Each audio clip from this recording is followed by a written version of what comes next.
د لیوال ملي پوهې پروګرام. وسایل نه همت اړین دی. د ټکنالوژۍ په مرسته زده کړه په هر کور، هر ځای، هر وخت او هر عمر کې پرته له ښوونکي او ښوونځي. لیوال د لرې ښوونځی. مضمون شمیر 25 لوست یا سبق. نازو او بازو د اویا چل ته په کتو د اتیا چل زده کړی او په خوشحالۍ بابا سره شریکوي.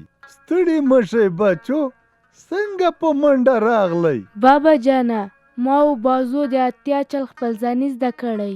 بازو به یې درته ووایي: اتیا، یو اتیا، دوه اتیا، درې اتیا، څلور اتیا، پنځه اتیا، شپږ اتیا، اووه اتیا، اته اتیا، نهه اتیا.